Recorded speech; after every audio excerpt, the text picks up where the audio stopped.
Jadi begini, Bro. Ya. Artinya kalau kita berbicara sudah by design, Ya. kita tidak bisa lagi berbicara kasuistis. Oke. Tapi kalau sudah by design, itu adalah sesuatu yang sudah pasti terjadi. Oke. Ya kan? Ini sama manusia kan? Ya.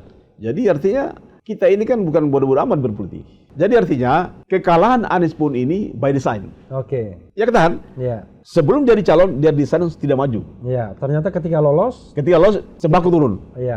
Dana perlindungan sosial turun. Oke. Ya kan? Gibran dipasang. Oke. Ya seandainya Anies tidak mencalonkan diri, pasti Gibran akan menjadi calon. Oke. Cawapres kan? Iya. Pasti dia dengan Caimin. Iya. Prabowo Caimin kan? Iya. Ganjar dengan Erik. Atau Erlangga mungkin. Ya kan? Iya. Ya kan? Atau Erik. Jadi sesungguhnya Anies ini adalah mendismantle kan, mengacaukan semua rencana-rencana itu kan, Iya. rencana-rencana itu kan.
Tapi gini, sebelum itu saya ingin against juga, mau challenge juga.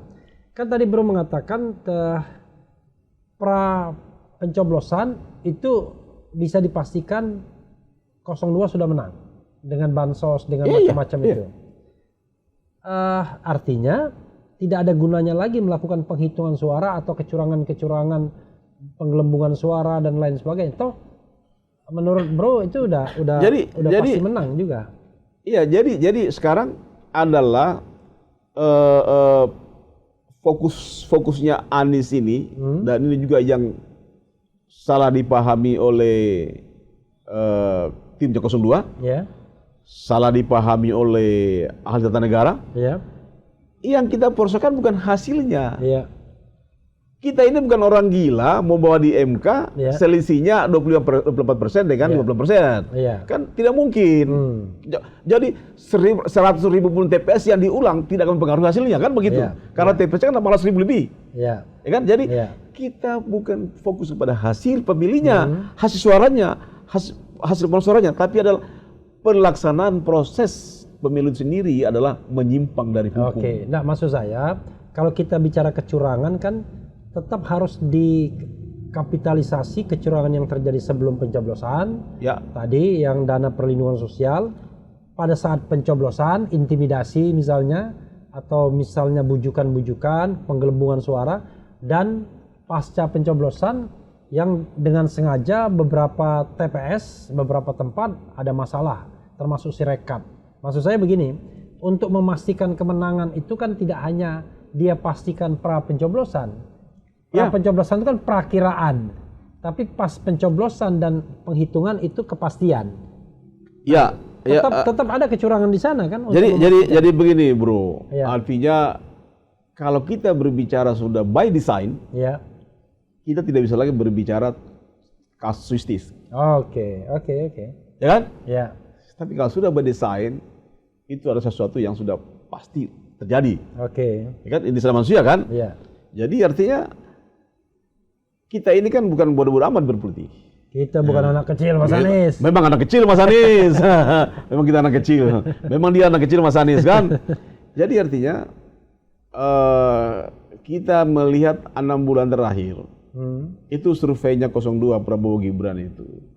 Surveinya Prabowo sebelum dengan Gibran. Ya. Sebelum wakilnya itu kan kecil-kecil. Ya, pokoknya di bawah 40%. Di bawah 40%, 38. Nama Erik 38, nama Sandiaga 38, nama Airlangga 38, 36, nama itu LSI ya, LSI. Tapi begitu Sama Gibran. sama Gibran itu kan MK 90 itu awalnya kan, Iya. itu kan langsung 58, Oke. satu putaran. Putusan MK 90. 90 kan, Iya. langsung dua isu. Pertama satu putaran Ya. dan satu putaran di atas 51%. Ya, 51,52, Ada 56, Iya. ada 5, sudah ada kan? Oke. Sudah ada dan hampir survei begitu, ya kan? Ya kemudian ini kan by design. Ya. Nah, you bisa bayangkan, ya, kita bisa membayangkan pas selesai pencoblosan jam 2 siang, Ya. jam 4, Pencoblosan selesai jam 1. jam 1 perhitungan jam 2. Perhitungan jam 2. Jam 2 itu sudah mulai keluar namanya exit poll. Ya. Ya kan 55%. Ya. Ya kan? Ya. 50% Anies 24. Ya. Tetap Ya. hampir tidak saya kan? Ya. Ganjar 16. Ya. Jadi exit poll ini menjadi stimulus untuk mempertahankan quick count. Oke. Jadi ada pesan berantai, Oke. Sorry. Ada exit poll juga ya? Ada 50%. Oke, iya. Itu jam 2 kalau salah. Oke. Ya. Iya. Nanti jam 4, jam 5 itu sudah semua quick count Iya. mengeluarkan LSI itu di atas 58,5%. Iya. Kan Jam 5 sore, jam 7 malam Prabowo hadiri deklarasi kemenangan di Estora. Oh, deklarasi kemenangan tuh dia hadiri kira-kira jam 6.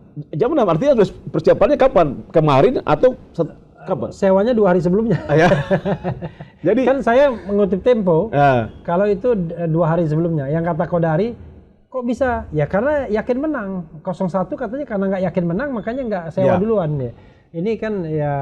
jadi artinya tadi desain lah kan. Iya. Jadi artinya kekalahan Anies pun ini by design. Oke. Ya kan? Iya. Sebelum jadi calon dia desain tidak maju. Iya. Ternyata ketika lolos. Ketika lolos sembako turun. Iya. Dana perlindungan sosial turun. Oke. Ya kan? Gibran dipasang. Oke. Ya seandainya Anies tidak mencalonkan diri, pasti Gibran akan jadi calon. Oke. Cawapres kan? Iya. Pasti dia dengan Caimin. Iya. Prabowo Caimin kan? Iya. Ganjar dengan Erik.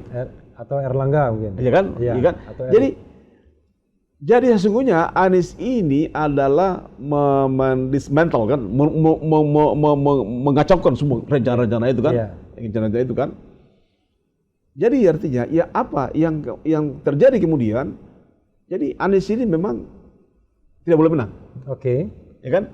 Tidak boleh menang, tapi jangan salah, kita masih punya Allah, kita Oke. masih punya iman, Oke. bahwa sebaik-baik balas di budaya adalah Allah. Oke. Kan? Ya. Saya kira Anies belum tentu kalah. Oke. Ya, kita lihat ke depan. Kembali kepada hak angket. Iya. Saya punya pengalaman soal angket. Oke. Ya kan? Saya dulu adalah salah satu anggota angketnya untuk Buloget. Buloget. Guskur. Ya.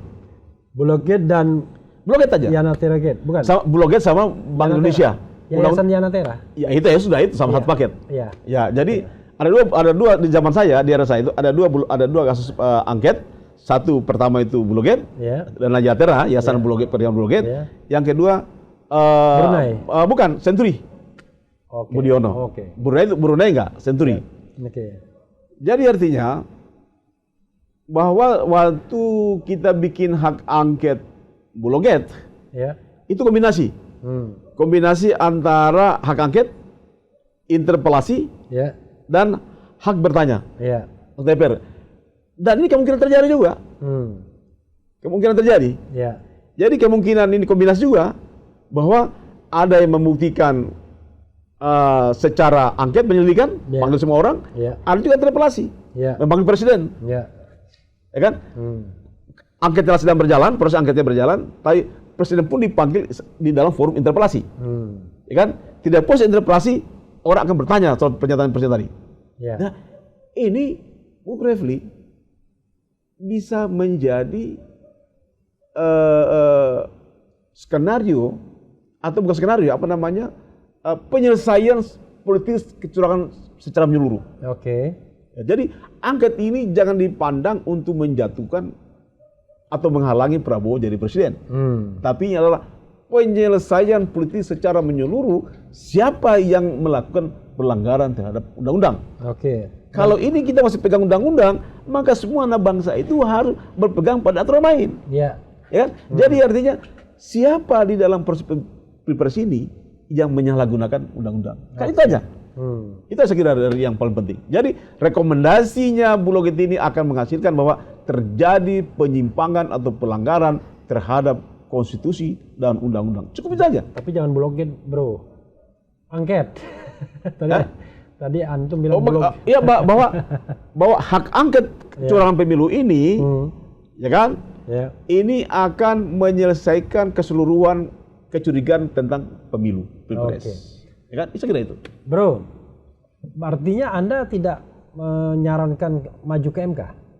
Begini, MK itu adalah bisa saling feeding Oke. antara TSM sebelum pencoblosan. Kalau di sana adalah TSM konstitusi. Jadi beda ya. Kalau di sana itu mekanisme pencalonan, penerimaan calon, ya kan, penggunaan Undang-Undang Nomor 7 2017 dan PKPU, proses penerimaan calon tentang pengujian MK 90. Kalau di sana adalah siapa yang menyuruh membuat MK 90? Diangket. Oke. Ya kan? Ini akan dipanggil semua.